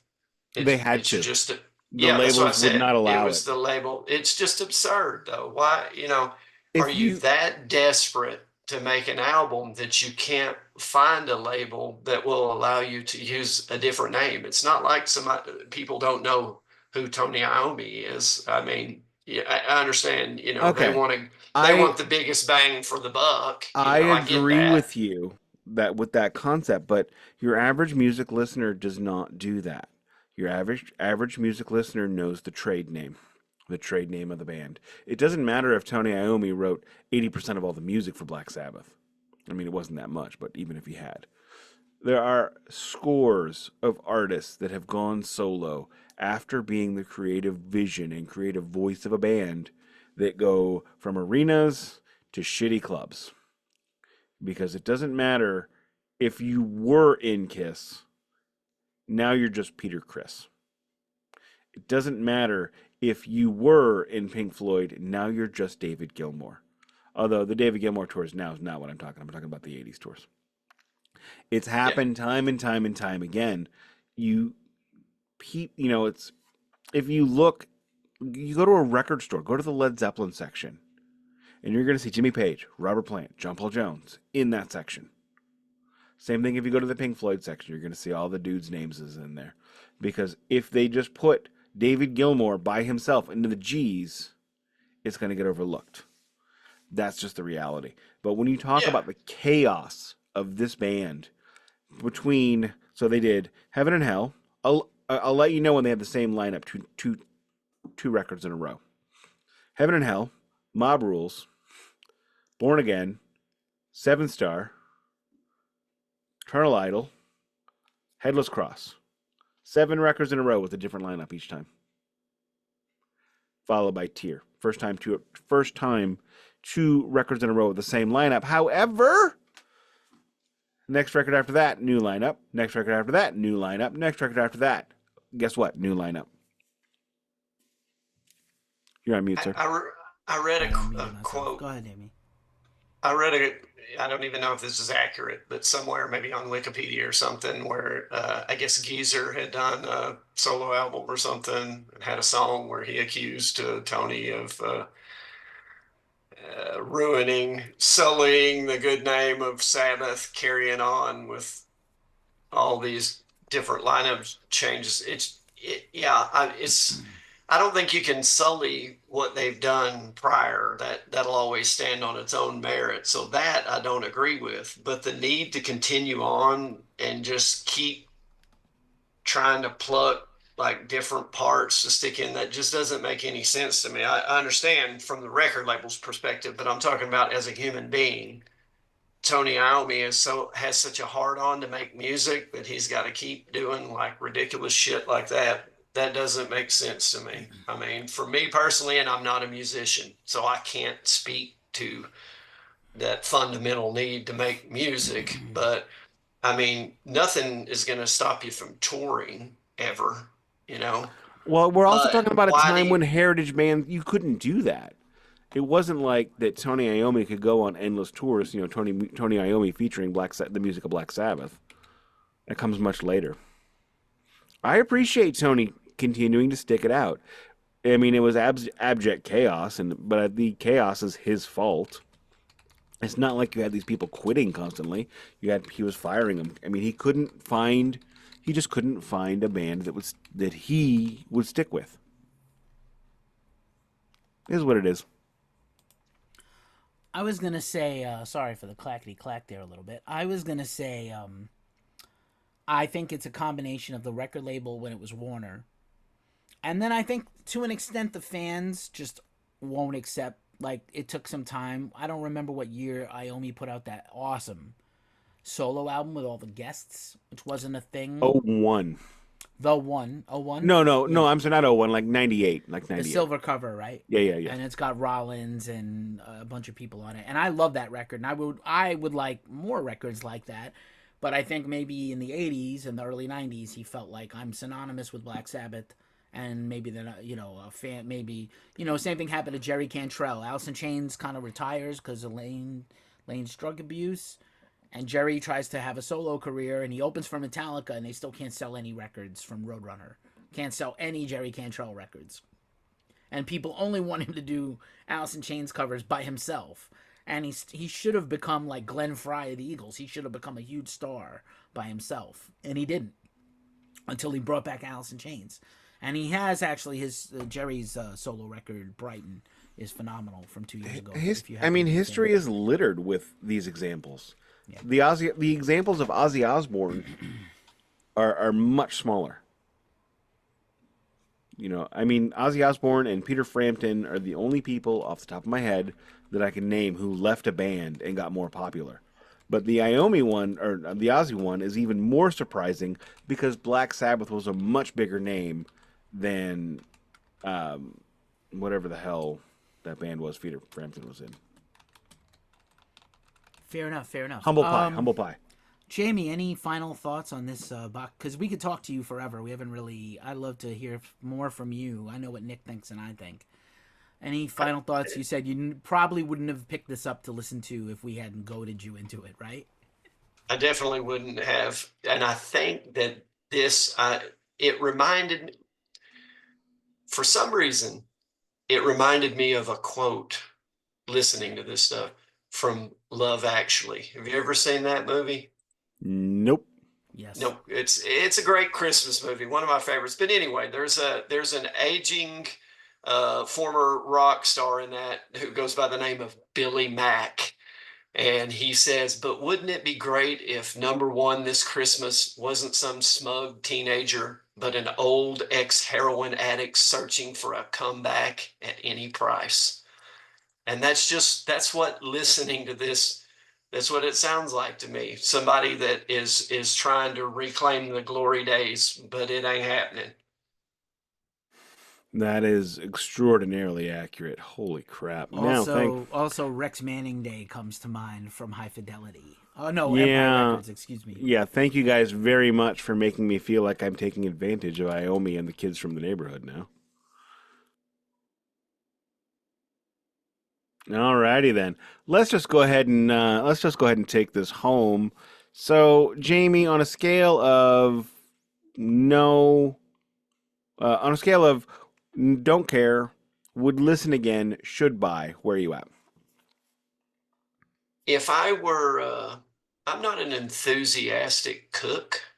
I like to keep it simple in the kitchen. I don't want to be in there for hours. But I do. on those rare times, so does my wife, and it always turns out amazing. But I'm just like, I don't want to do that. But on the rare times that I might, spend a little extra time making something in the kitchen, which is very rare. If this was on in the background, I wouldn't turn it off, right? I don't hate it, but I wouldn't seek it out. So this evokes no strong opinions and no strong emotions. Yeah, the main thing for me, lyrically and vocally, the lyrics, the times that I really like zoned in and was listening to a lot of them were just crap. I mean, if you look at some of the names of the songs, Yeah, it's Guilty bad. as Hell, Sick and Tired, it's just Cross of Thorns, It's bad. Dying for Love, it's just Evil Eye, it's silly. And there's a lot of sameness. I said that already, but especially vocally, I wouldn't turn it off. And I don't hate it, but I definitely wouldn't go, hey, turn on a few of those Tony Martin Black Sabbath records either. Alrighty, Keefy, I'm going to ask you a different enough. question. Oh, okay. I was going to weigh in also. Ask me a different question. Go ahead. Well, it's not a fair question because you own it. So the question becomes, are you going to listen to these regularly I think from on time to occasion. time? Yes. or do you regret purchasing it altogether? No regrets, regrets, because I was looking forward to having this for a long time. So I, as a completist and a Black Sabbath obsessive, which I am openly, I think each album has a few good songs. There's not one complete great album here. None of them would be above a B. Tear would be a B for me. I think again, Headless Cross is better in retrospect. Forbidden is not much better in retrospect, although it sounds much better than it did. I'm glad Eternal Idol is not part of this because I didn't like it anyway. Yeah, And not good. I am going to break this out and listen to it on occasion. I love Tony's voice as a former singer in a band that did heavy metal. Tony was one of those guys I would rattle off a list of 20 singers that I liked and would approximate and pay tribute to, and he would be one of them because he does have a very cool voice, a good voice. I think if you took the lyrics away from him, didn't put the pressure. There's a lot of imagine the pressure on this guy. You follow Ozzy, Dio, Ian Gillan, and you're the next guy. Like you're the next name guy. I think he is beloved by a sect of Black Sabbath fans that do love these records. That And is they're true. probably more, and they're probably more Dio fans than Ozzy fans. Again, there's plenty of Ozzy haters and decriers, and I don't think that's fair because there's no Sabbath without John Osborne, Also true. and just none, zero, zero. So I will listen The to these hero. on it.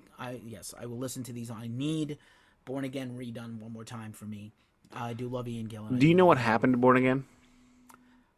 Cocaine. No, actually, there's actually a very legitimate reason to what happened. Oh, was that the When fire? The no, Universal fire? Oh, no, when they were mixing it, there was a rip in a tweeter in the studio. Ike Turner, basically, how distortion was created. Yeah, so they were mixing it based on a ruined speaker. Okay, fair enough.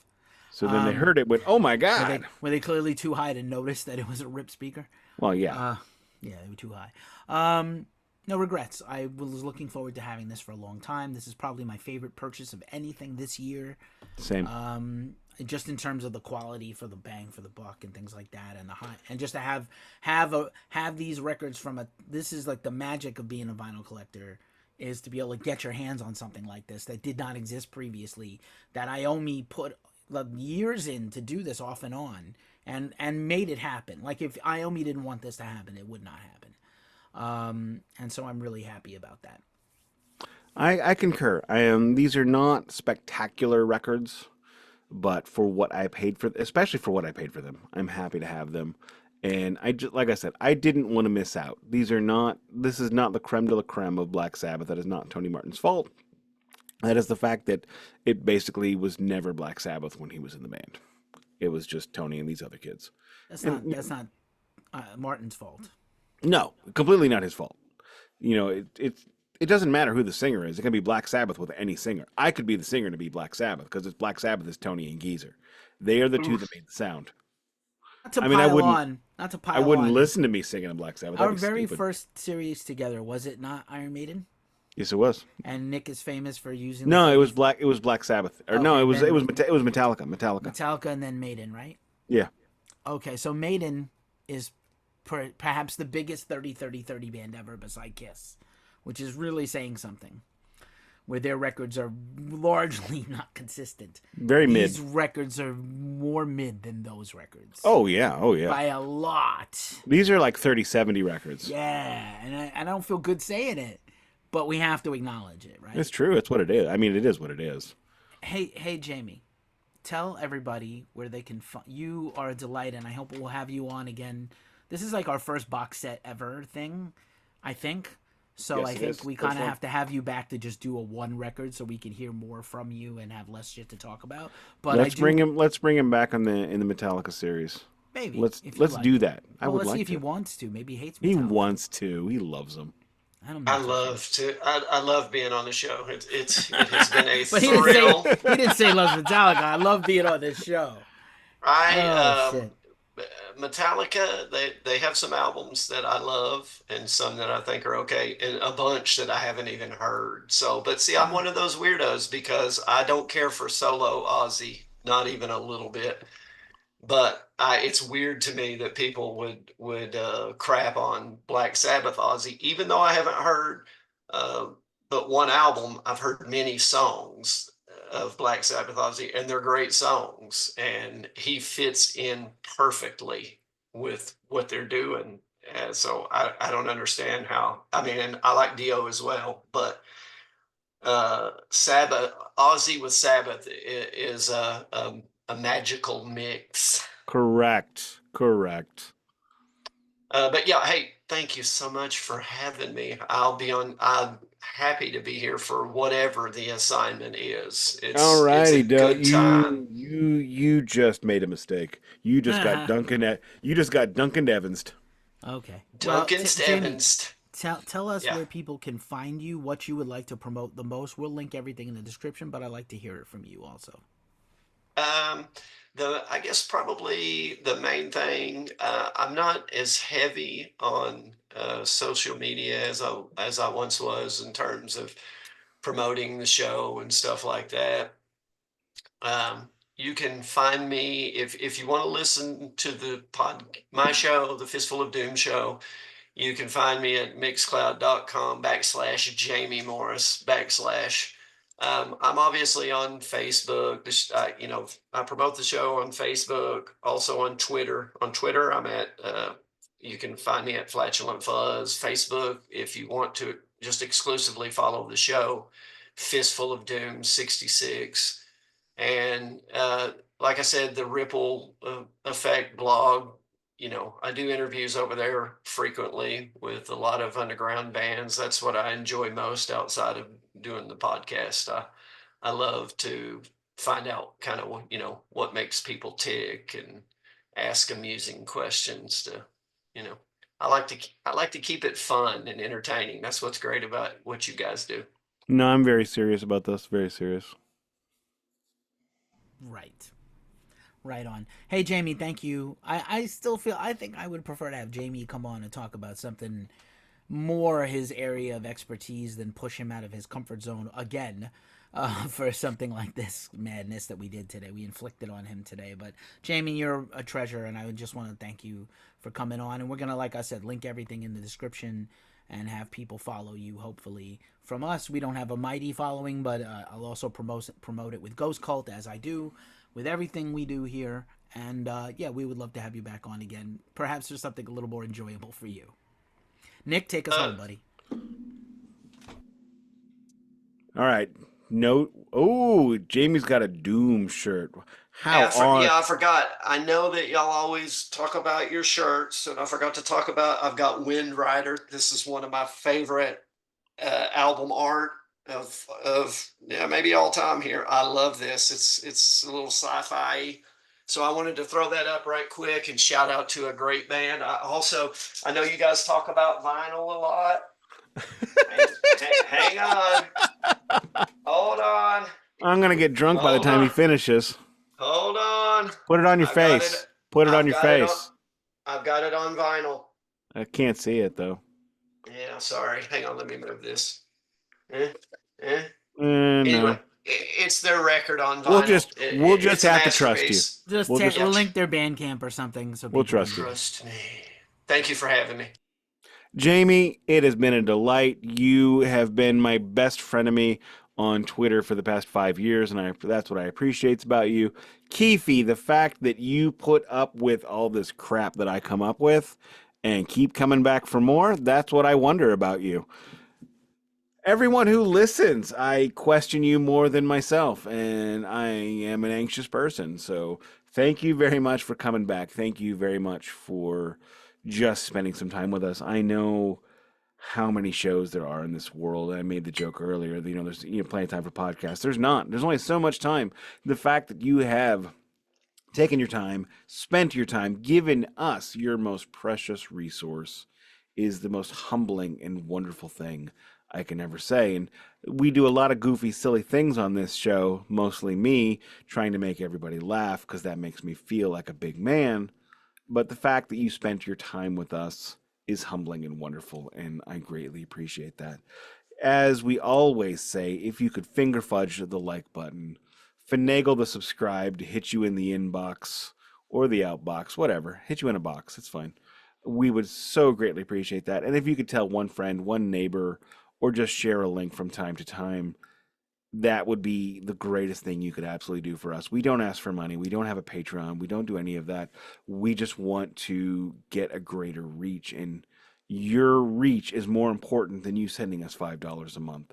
So if you could please share, like, subscribe, rate, review. It'll take you 5 minutes. You only got to do it once. That makes you amazing and wonderful and as good as Neil Murray is on bass. White gravy. Neil Murray. Where's the end? Nothing about Peoria? No ending? I'm not. He interrupted. Amtrak.